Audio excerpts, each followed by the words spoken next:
Hey YouTube, it's just me today. Rich is taking the week off, but we'll both be back for the next episode. Today I wanted to talk a little bit about my coming out story. Growing up, I had a conservative, traditionally Catholic mother who later became an alt-right Catholic mother. And what does that mean in terms of growing up gay?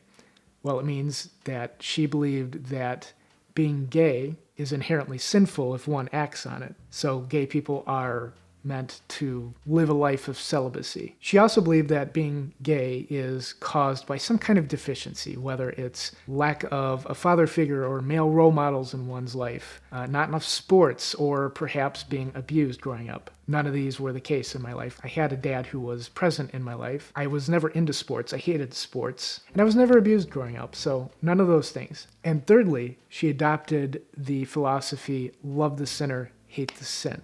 So despite claims of unconditional love, she never truly accepted me. And then I was raised by a conservative father, also Catholic but not practicing. And he was conservative more in the traditional sense, in that he would listen to Rush Limbaugh on the radio, and in later years would watch Fox News pretty much all day, much to my mom's dismay. And then also, growing up, I had a very unhealthy view of sex. So my parents' belief was that sex should wait until marriage. And it was something that should be kept hush-hush and never talked about. It's a big secret. Whenever we would go to a movie, if there was any kind of sexual content in it, my parents would pull me out of the theater. What kind of message does that send to an impressionable young mind who's just learning about sex? So when I was 10, I started being more aware of the fact that I was developing feelings for other guys, but I couldn't really put a label on it at that time. I remember developing a crush on the 90s teen heartthrob JTT, and most of you watching this probably won't remember who that is, and also developing a crush on my best friend's older brother. And I don't remember my parents saying much about gay people back then, but I do remember that anything that they did say was negative, so I felt like it was something I really had to keep a secret. When I was 11, my mom pulled me out of Catholic school and began to homeschool me, and I believe the reason for this was to keep me out of sex ed. To be fair, I feel like I got a much better education because I was homeschooled, but those times were really very lonely for me. I had one friendship that I maintained from when I was in 4th grade, and that person I would see like maybe once a year. And aside from that, there was a homeschooling group I was in, and I would see these people every once in a great while. But really, from the time I was in 5th grade through the end of high school, those were the loneliest years of my life. And then add to that the fact that I was around my mom pretty much 24/7. It wasn't a great situation, especially because I was dealing with the feelings of being gay and having to keep that secret. Throughout those years, nobody knew. My one friend from 4th grade did almost guess at one time, and I was trying to get him to guess it, but I was too chicken to really say anything. So again, those years were very lonely, and I turned to porn. And I used to have a huge collection of porn on 3.5 floppy disks, which I would store in a Nintendo 64 controller box in the closet. Funny enough, when I was 15, my mom, in her oh-so-misguided way, thought that she could teach me about sex ed by putting a pamphlet about the birds and the bees in my sock drawer. So throughout my teenage years, I really began to resent my parents because I had to keep this secret from them. I knew that they would look down on me at the very least if I told them I was gay. Worst case scenario, they would straight out kick me out of the house. So I began to lash out at them. I began to yell at them. I was verbally abusive. I'm not proud of this. And one time it came to a head, and I couldn't keep my secret anymore. And I pulled my mom aside and I told her that I had feelings for guys. I think I masked it by saying I had feelings for guys, or maybe I was bisexual, or that I didn't want to be that way because I didn't want to disappoint her, and I really feared what she might have said. I didn't say anything to my dad, just to my mom. I don't remember much about her reaction from that point in time. I don't think it was overly negative. And again, it was probably more the love the sinner, hate the sin. You've got to be chaste your entire life. Those kinds of things. I remember that I didn't want to have to deal with her views on it. So I actually went back in the closet. And around the same time that I came out to my mom, I came out to my brother, who was extremely accepting of it. But when I went back into the closet, and I think I was about 16 at the time, I went back in the closet with him as well, just because I didn't want to have to deal with it. And my mindset was, if there was a God, he or she would make me straight and I would get married by the time I was 21. I spent the next several years until I went to college being extremely lonely, extremely angry, still going through the same toxic patterns, looking at porn constantly, not having any friends, and it wasn't a great time. I also started chatting with guys online, both local and long distance, and almost always with the same mindset, that I was really horny and I wanted to get some, but I was always too chicken to actually do it. Around that time, when I was 16, I believe, I started chatting with Rich online. So this would have been somewhere around 2001. And we were online pen pals for a couple of years until I went to college. The nice thing about our friendship was that it truly was just a friendship. We were both local to each other, but we were both in situations where we couldn't meet up. So we were just exchanging advice back and forth and really getting to know each other on a friendship basis. In 2003, I went to college and Rich and I lost touch. At some point during that first year, I tried to force myself to have feelings for a girl that I had met in one of my classes. And I remember, destroying all my floppy disks of porn and really trying to adapt to a straight mentality. Funny thing is that this lady that I had developed feelings for was already dating somebody. It wasn't going to go anywhere, and I knew it, but I was really trying to go on the straight and narrow, as it were. It didn't work, obviously. Throughout most of my first year in college, I stayed in the closet. I developed friendships with two people, a male and a female. And the female I became really close with. We would hang out with all the time, strictly on a platonic level. But I do remember at one point asking her if she had feelings for me. And I feel terrible about this because I was baiting her, because she came back a couple days later and she said she did have feelings for me. And then I had to tell her that I was just curious. I didn't really have feelings for her. So my male friend I was really close with, and I remember I was really big into labels at that point. So I labeled him as my one best friend. And apparently at that time, I felt that I could only have one best friend. So he filled that role. And so I started pushing my female friend away. We started talking less and less. I was an asshole toward her. The male best friend, in the meantime, I started hanging out with more and more. And I felt comfortable at one point with confiding in him that I had feelings for guys. Now, at this time, I said that I was bisexual because I felt it was more acceptable and kind of an easy transition into the LGBT community. Not to diminish being bisexual, but I wasn't bisexual. I was gay, and I was just denying those feelings at that point in time. And so he was really accepting of it. He was straight and he had a girlfriend, so I made sure I told him that I didn't have feelings for him because I didn't want that to make things awkward. And in retrospect, that wasn't really true. I'm sure I did have feelings for him at that point in time. But as time wore on, the friendship became really toxic. For my part, I became really jealous and clingy. And for his part, he would keep trying to change me. Anything I would do that he didn't like, he would keep saying, I don't like that. So I kept feeling the need to change, and I would start really changing my personality to mold myself after him. And I would start liking the music that he liked, the books that he read, the video games that he played. I grew out my hair to be like his hair, and it just really was not a good situation. It was a toxic friendship, and it needed to end. But I wasn't in a place where I could end it. One day I called him to confirm some plans that we had to hang out that weekend, and there was something different in his voice. It was cold and distant, and he said, I don't think we're going to hang out anymore. And so I pushed and I asked why. And he told me that I was manipulative and that he hated me and that he's always hated me and that the only way that he could possibly ever see himself liking me is if I completely changed myself. So that was the end of the toxic friendship. As you might imagine, I was devastated. He was the only person who knew my secret, and he was the closest friend that I had at that point. I was angry. I was bitter. I was suicidal, not to the point where I actually would have done anything, but I had suicidal ideations. I lost a lot of weight. Perhaps one of the longest lasting effects of this is the fact that I would emotionally push people away. It was a very difficult time for me. After this happened, I was in a very bad place, a very dark place. I was terrified of the fact that nobody knew my secret anymore. Nobody knew about my gay feelings.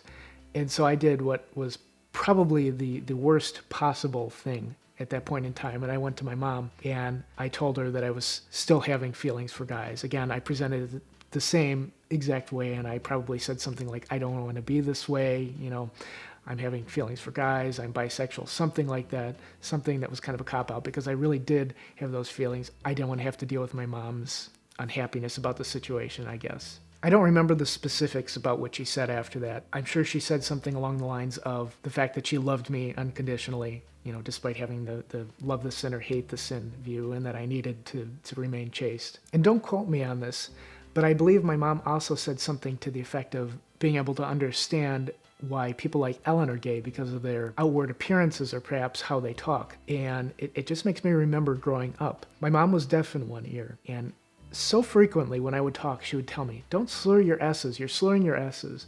When in reality, I wasn't. That's just how she was hearing things. But it created such a complex for me. And it led to internalized homophobia in my early years as an out gay person. It led to the belief that anything that is viewed as stereotypical is bad. People who are outwardly gay or who speak that way or maybe have certain mannerisms. And if you watch my early videos with Rich from 2007, you can see so much of that represented and such toxic views about the LGBT community, and the shame of which I've been feeling for years after, because I used to be such a terrible person in more ways than one, and I feel like that was a contributing factor.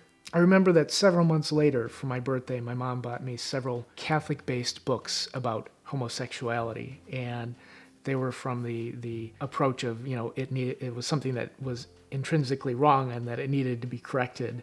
And I was absolutely devastated by these. It was quite possibly the worst gift that anybody had ever given me. And I'm sure that my mom, in her heart, I know that she meant well, but it was so misguided. But jumping back to my story, the aftermath of the story with my toxic friend. So the next day, after he told me, that he hated me, he came by my parents' house with a box of stuff that I had given him in the year and a half that I knew him. And there was a lot of stuff, a lot of expensive stuff, because I was really clingy. I couldn't deal with him. I didn't want to talk to him. I didn't want to see him. So I had my dad answer the door. So jump forward a couple of weeks. I had started talking to Rich again online because I needed somebody who wasn't my mom to talk to about being gay, somebody who I knew I could trust and who would understand. And Rich and I became really close again. And we met in person. And we hit it off really well. And then I moved very quickly. I remember telling Rich early on that I was bisexual. Again, I could not be upfront about being gay. And I said that, if I started having feelings towards women, that I would have to break things off with him. Within a month, I'd realized that wasn't the case. And I told him I loved him and that I was gay. I tend to move quickly on things. A couple of weeks later, I graduated from community college, and Rich came to my graduation. He was there with my parents and my brother. And that was one of 3 times my parents have crossed paths with Rich in the 14 years we've been together, including a request from them for him to move a desk when I was moving out of their house. And a couple of days later, I was in the living room with my dad at home, and he still had not confronted me about knowing that I was gay. And I thought that my mom had told him. So I was in the living room, and he called out to me, Jason, really forcefully, like he normally does. I ignored him because I knew what this was about. I pretended I didn't hear him. I went into another room. So even more forcefully, he called out my name, Jason, come here. And I don't remember much about the ensuing conversation. But I remember he told me he found out when my former friend dropped off the box of stuff I had given him, and he handed my dad a letter I had written in which I talked in great deal about being gay, and he told my dad, here, read this. And so that's how my dad found out, not through my mom. And then my dad told me, I'm not yet ready to accept this. That was 14 years ago. He said that this lifestyle would bring me nothing but heartbreak and sorrow. Also part of that conversation, my dad asked me if I would go to conversion therapy for my mom. And I agreed to it with the mindset that I would go, I would make no efforts to change, and I would come out of it and they would see that, I was still gay and they would be okay with it. So I went for 6 months. I don't feel like they were really trying to convert me. More than anything, I think it was a group therapy. And I was upfront with them right from the beginning that I had no intention of changing. And they were okay with that. One of the people who came passed out an article, I think from Reader's Digest, titled, God Gave Me a Gay Son. And it was from the perspective that being gay was okay, and it was okay to act on it. And nobody complained that this was being passed out. So after about 6 months of this, I finally stopped going to the conversion therapy. And of course, nothing changed with my parents. In the coming months, I started coming out to my friends, and almost everybody was completely accepting of it, including my one friend who I had treated really shabbily before. I came out to her and she was very understanding, and I think, and I hope, I apologize profusely for being such a bad friend to her, and we've been great friends ever since. There was one person who was not accepting, and I phased her out of my life. But at the same time, I was very suspicious, and I didn't know who I could trust, in part due to, again, what I called the incident. I didn't know who I could trust in general as a friend, and I didn't know who I could trust, telling that I was gay. Early on in my working life, I had a retail job. It was a very homophobic environment for the most part. There were a couple of people who were okay with it, but a lot of the people there were rumored to be very anti-gay. So one time I was working on the weekend, and somebody from the union, who again was rumored to be a homophobe, came up to me and said that he had seen Rich come visit me at work and that rumors were going around that I was gay, and he was just trying to look out for me and protect me. Well, since he had been rumored to be a homophobe, I felt very uncomfortable with this, and I felt uncomfortable that he approached me in this manner. So I went to the head of the union, who went to the president. I felt terrible afterward because I really don't know if he was a homophobe or not, and I should have done a little bit more digging into it. But those were the kinds of things that I dealt with early on when I was coming out of the closet. Unfortunately, things only got worse for the next 3.5 years when I went to work as an administrative assistant for a small industrial company. And the company was filled with very conservative people, about 30 very conservative people. And my manager, who sat across the desk from me, would listen to Rush Limbaugh on the radio all day and watch Christian videos on YouTube and express her opinions on gay people. It was around the time when same-sex marriage had really started entering the conversation. It wasn't legal yet nationwide, but it started entering the conversation, so everybody had to pitch in their opinion. And I remember one time my manager decided to share the story of when she went to Ohio to a Chick-fil-A, because this was around the time that Chick-fil-A was staging their protest of same-sex marriage. So she went to Chick-fil-A in Ohio in support of the company. And there were all kinds of protesters there, and there were counter-protesters. And there was a gay person there, and she was holding up a sign that says something like, "I don't feel very loved," or "God doesn't love me," something along those lines. And I remember my manager recounting the story of telling her, "You are loved. God does love you." Even the heads of the company, I remember the vice president of the company talking about how disgusting he thought same-sex marriage was. And funny enough, when I first came to work there, they had a policy where they said that any kind of discrimination based on sexual orientation was prohibited. I didn't come out to my brother again until after Rich and I moved in together in 2011. And it's really a shame because we could have been so much closer throughout the years than we were. But I was really afraid of telling him again because I thought that maybe his views had changed or that he had become more conservative, and really the opposite was true. He was wonderfully accepting. He welcomed Rich into the family right away, as did my nieces and nephew. It's so great to have family who is accepting of Rich and me. My parents, on the other hand, never changed. In 2011, Rich proposed to me, and one day my parents saw my ring, and they told me to take it off. I was never welcome to wear my ring in their house, and it's their house, their rules. But my ring, it's a symbol of love. How is this harming them? Shortly after he gave me the ring, we moved in together. I had lived with my parents until I was 27, but I had had enough, and I was finally ready to move in with Rich. I should have done it years prior. And over the course of the years, they never changed. If they ever saw me wearing my ring, if I forgot to take it off, because there were a few times I would slip up and forget to take it off because it's the symbol of love and it's always on me. So why would I take it off when I go to visit them? But for the most part, I did comply. But if they saw it, they would point it out and ask me to take it off. From 2011 to 2016, I made a point to visit my parents pretty much every week, and I would spend the day playing games with them or helping them out with things that they needed. Over the course of that time, they didn't change one bit. During the time that Rich and I have been together, and we've been together since 2005, my parents have seen him 3 times. He is not allowed to be in their presence. Whenever they do refer to him, and they almost never refer to him, it's as my buddy. And if I confront them about it, and I say how angry that makes me, they say, "Well, isn't he your buddy?"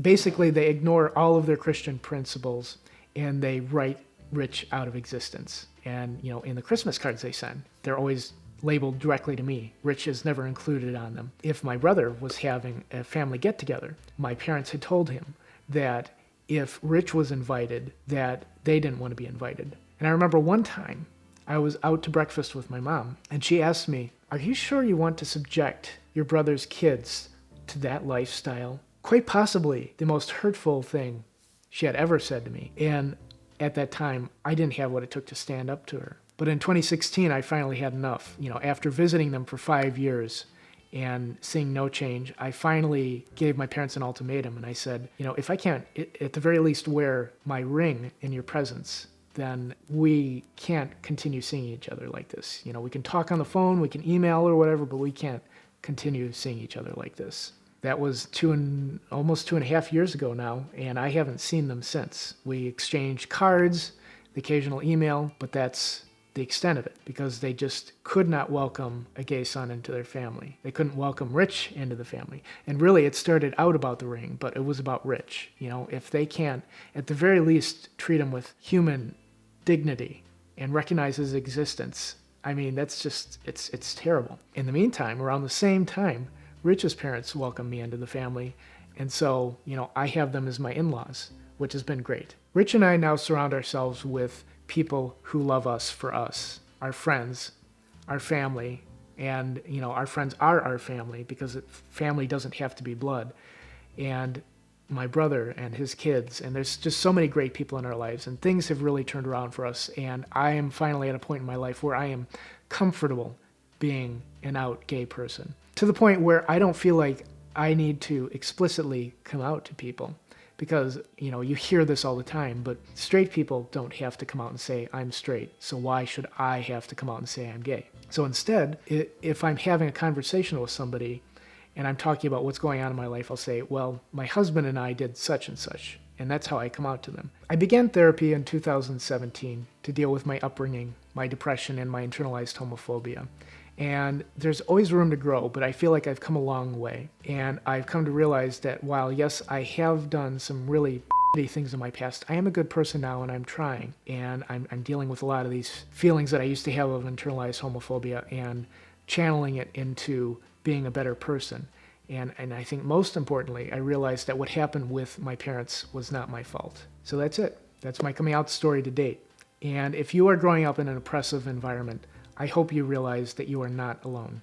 There are many people, including myself, who have lived it and who have come out stronger and more resilient. Hold on to those who love you for you, all of you, and let go of those who don't. It may not be possible to do that if you're still living with your parents and they're homophobic, but find a few close, trusted friends. Let them be your support system and a shoulder to cry on. Most importantly, realize that you are an amazing person just the way you are, and don't ever feel the need to change to meet somebody else's standards. If you watched this video to the end, thank you.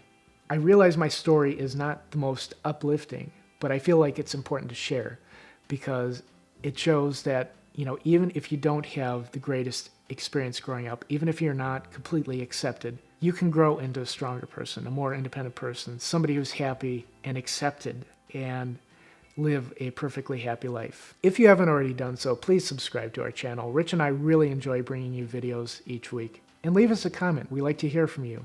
Let us know if you have any questions for future Q&A videos. Let us know how your coming out story was. We like to hear from you. That's all for this week. Rich and I will be back again soon, and I will talk to you later.